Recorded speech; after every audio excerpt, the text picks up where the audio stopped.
Hello everyone, how are you? I wish you all always remain happy, and again our topic is tense, and we discuss the basic rules of the tense. Today we discuss the indefinite tense.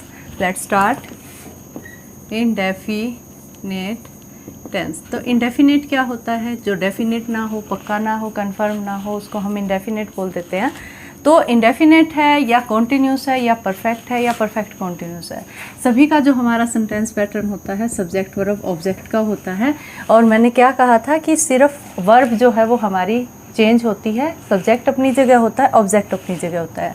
तो सबसे पहले इसकी पहचान देख लेते हैं कि हमें सेंटेंस पैटर्न तो पता है इंडेफिनेट टेंस का है, लेकिन फिर पहचान क्या होगी उसकी, तो वन बाय वन करते हैं हम। फर्स्ट ऑफ ऑल है प्रेजेंट, ले लेते हैं प्रेजेंट इंडेफिनेट टेंस। तो इसमें क्या है, पहचान लिख लेते हैं। ता है, ते हैं, ती हूँ या ता हूँ, ये इसकी पहचान हो जाएगी। और नेक्स्ट क्या होगा इसका, सेंटेंस पैटर्न। एसपी का मीनिंग क्या होता है, sentence pattern. How to create the sentence pattern, या which sequence of the word we should follow if we want to create sentence in indefinite tense। तो sentence pattern क्या होगा, subject, first form of verb with s or es and at last object, ये हमारा sentence pattern होगा। और तीनों जब हो जाएंगे हमारे past, future और present indefinite, तब मैं एक ही वर्ब, एक ही सब्जेक्ट, एक ही ऑब्जेक्ट लेके आपको समझाऊंगी, ताकि आप कंपैरिजन से अच्छी तरह समझ जाओ उसको। और जब हम इसको नेगेटिव में कन्वर्ट करेंगे तो क्या होगा, सब्जेक्ट प्लस डू नॉट और does not, first form of verb and at last object. और जब इंटेरोगेटिव में करेंगे तब क्या होगा, तब डू और डज आगे ले आएंगे एंड नेक्स्ट सब्जेक्ट, नेक्स्ट हमारा first form of verb and at last object. तो ये हो गया हमारा कौन सा tense, present indefinite tense. Second हमारा आता है पास्ट इंडेफिनिट। तो पास्ट इंडेफिनिट क्या है, इंडेफिनिट तो सेम है ना, ता है, ते हैं, ती है, तो पास्ट ही चेंज हुआ है। तो इसमें क्या होगा, या तो ता था, ते थे, ती थी, या फिर आ और ई, ये होगा इसमें लास्ट में। अगर ये मिलता है हमारे सेंटेंस में तो हमें क्या करना पड़ेगा, फिर ये सेंटेंस पैटर्न यूज़ करना पड़ेगा पास्ट इंडेफिनिट का। तो है क्या वो होगा हमारा subject plus second form of verb and at last object. और इसी को जब हम नेगेटिव में चेंज करेंगे तो क्या होगा, सब्जेक्ट प्लस डिड नॉट और plus object. And when we want to create the interrogative form of the sentence then we follow the pattern is did, और सॉरी इसमें फर्स्ट फॉर्म ऑफ वर्ब है और at last object है। तो did plus subject plus first form of verb and at last object, ये हमारा किसका हो गया, पास्ट इंडेफिनिट का। तो नेक्स्ट हमारा आ जाता है फ्यूचर, फ्यूचर इंडेफिनिट। पहचान देख लेते हैं, इसकी क्या थी, ता है, ते हैं, ती है, इसकी थी ता था, ते थे, ती थी। तो इसकी क्या होगी फिर, ता होगा, ती होगी एंड ते होंगे, ये हमारी पहचान बन जाएगी इसकी। और नेक्स्ट फिर सेंटेंस पैटर्न।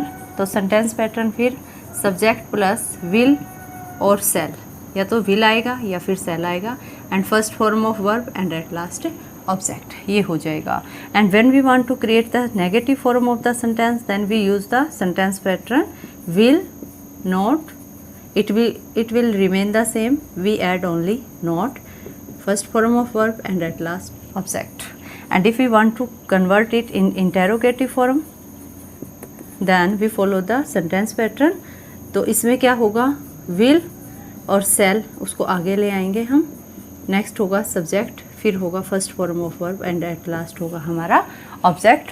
तो ये तीनों जो हमारे टेंस हैं उनकी पहचान भी हो गई, ये इनकी पहचान है, ठीक है, ये इनका सेंटेंस पैटर्न हो गया, ये नेगेटिव फॉर्म, ये इंटेरोगेटिव। तो सभी का ये हो चुका है हमारा। अगर आप सीरियस होकर समझना चाहते हो तो आप इसको नोटबुक में, इस पूरे सेंटेंस पैटर्न को नोटबुक में नोट कर लीजिए, तभी आप कर पाओगे, अदरवाइज़ देखने से टेंस नहीं आने वाले हैं। कि आप देखो 2 बार देखो 3 बार देखो तो आप भूल जाओगे। सबसे प्रॉपर जो तरीका होता है वो यही होता है कि आप इसको नोट डाउन कर लीजिए। तो इनके अब हम सेंटेंस बनाते हैं।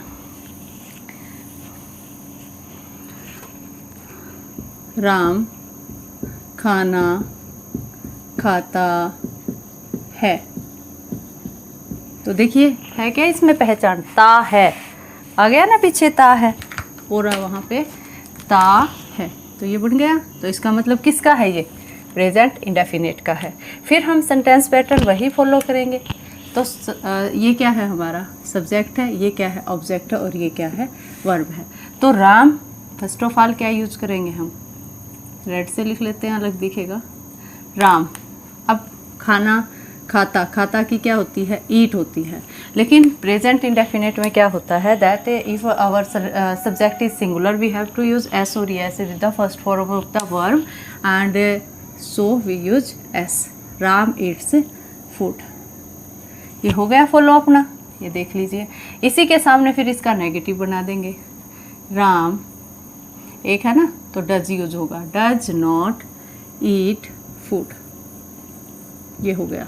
अब यहाँ पे एस लगाने की ज़रूरत नहीं है, यहाँ पे सिंगुलर फॉर्म ऑफ वर्ब हमने यूज कर ली, तो ये क्या, कौन सी फॉर्म यूज कर लेंगे अब, प्लूरल।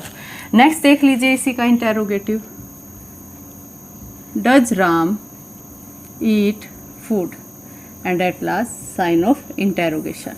तो ये हमारा बन गया प्रेजेंट इंडेफिनिट का टेंस का सेंटेंस। कोई भी हो, अगर उसमें ता है, ते है, ती है, लास्ट में आता है, तो यही सेंटेंस पैटर्न उसमें फॉलो होगा, चाहे वो कितना भी लेंथी सेंटेंस हो या छोटा सेंटेंस हो, सेम पैटर्न।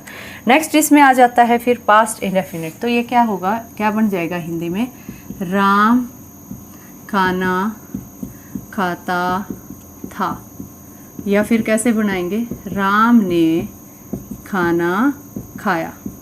दो तरीके से हम इंडेफिनिट में बना सकते हैं, पास्ट इंडेफिनिट में। इंग्लिश में बनाने का सेम तरीका होता है। सब्जेक्ट क्या है, राम, राम है ना, राम।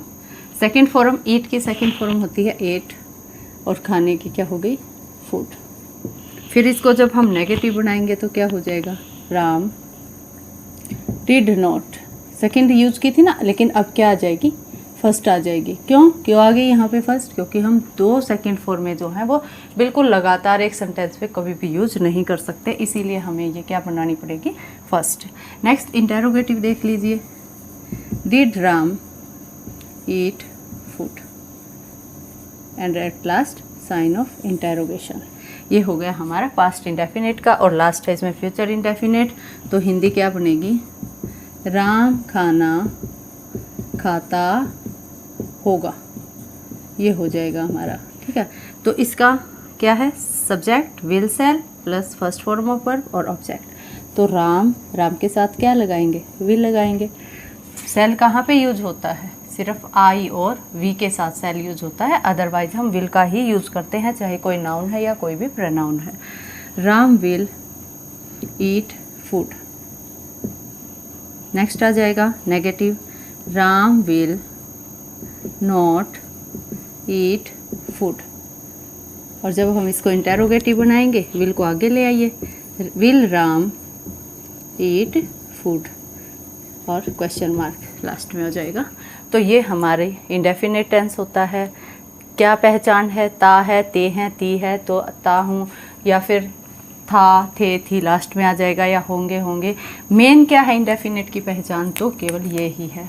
और ये जो जनरल स्टेटमेंट्स होती हैं वहाँ पे ये यूज़ किए जाते हैं, और इनको बनाने का तरीका भी ये रहा।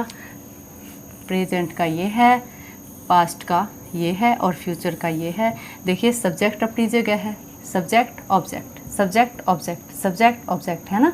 चेंज कहाँ पे आया, वर्ब की फॉर्म में। तो प्रेजेंट में तो फर्स्ट लगा दो, पास्ट में सेकंड लगा दो, और जब फ्यूचर बनाते हो तो विल सेल ऐड करके फर्स्ट फॉर्म लगा दो। और ये हमारा टॉपिक हुआ। Now thank you, have a nice day.